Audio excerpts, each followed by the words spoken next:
for DJ Raqi's Secret Files.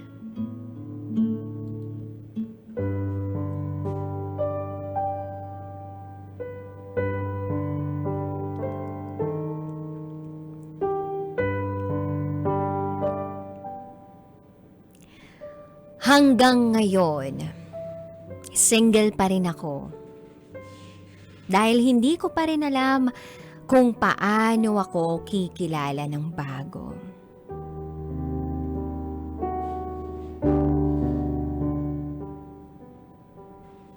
Hi DJ Raqi. Itago mo ko sa pangalang AJ. And this is my secret file.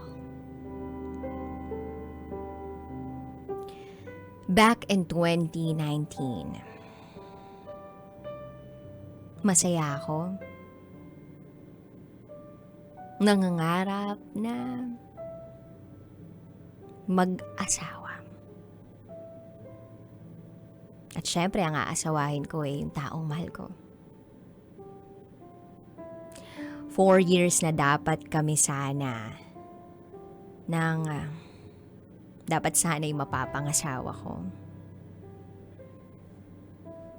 Ang sabi namin, dapat ikasal kami ng Feb 2021. Hindi pa kami nagsasama totally, pero nag-i-stay ako sa kanila na umaabot ng 1 linggo. Napadugtungan na rin namin yung bahay nila para sa magiging bahay namin pagkasal na kami. Lagi niyang kinukwento sa akin na yung mga barkada niyang nagsasama na kahit hindi pa kasal at may mga anak na. Siya na lang daw yung walang anak. Madalas kaming tuksuhin ng mga barkada niya. Nakatrabaho niya rin. Bakit daw kasi hindi pa kami magsama at nang magkaanak na? Doon din naman daw papunta ang relasyon namin. Pero lagi kong sinasagot na kailangan pa naming mag-ipon at kailangan ko pa rin tulungan ng parents ko.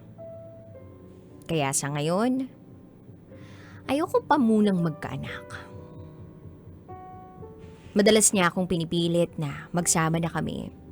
At gusto na niyang maging ama. Lagi ko sa kanyang pinapaintindi kung gaano kahirap ang buhay. Wala eh. Yun ang gusto niya. Then March 2020. Dahil sa pandemya at sunod-sunod na lockdown, naging bihira ang pagkikita at pagsasama namin. Madalas na siyang nagdedemand ng oras at atensyon. Hanggang sa namatay ang uncle niya na hindi man lang daw nangyari yung bagay na talagang hinahangad nito para sa kanya. Hindi man lang daw siya nagkaanak. Hindi man lang daw naabutan ng uncle niya yun. Umabot ng 7 buwan na hindi kami nagkikita. Nanlalamig na siya at ramdam ko yun. So, I decided na isurpresa siya ng December 2020. Nang makarating ako sa bahay nila, as usual, nasa trabaho siya. Pagdating ko, gulat na gulat ang mama niya. Tinanong ako ng mama niya kung alam daw ba ng anak niya na umuwi ako. Sabi ko, balak ko pong isorpresa ang anak ninyo. Pinagpahinga ako ni tita sa kwarto dahil pagod sa biyahe. Kailangan ko raw ng lakas pag-uwi ng boyfriend ko. Agad naman akong natawa sa naisip ni tita. Ang bad ng utak ko dun. 7:00 ng gabi. 7 ng gabi nang marinig ko ang sasakyan ng boyfriend ko na nasa garahe na. Sinalubong ko siya.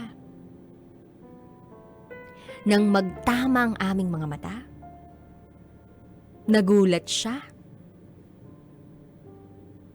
At ganun din ako. May kasama siyang babae. At kitang-kita ko sa mga mata niya ang hindi masayang reaksyon niya. Tinanong ko siya kung sino yung babae. Nanlambot ako at hindi ako makapaniwala nang ang babae ang sumagot sa akin. Asawa niya ako, bakit? Ikaw, sino ka? Para akong binuhusan ng malamig na tubig. Nanginginig ang buong katawan ko. Lalo na nang dumako ang mga mata ko sa tiyan ng babae.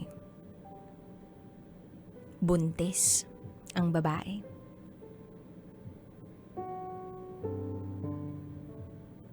Fast forward ni hindi man lang niya ako hinatid sa sakayan o humingi ng sorry. Wala rin akong natanggap na paliwanag. Ganun-ganun na lang ba?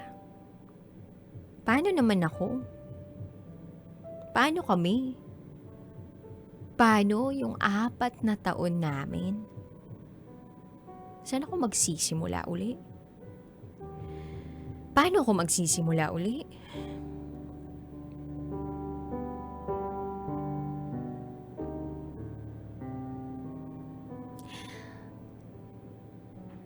Matagal na panahon na ang lumilipas.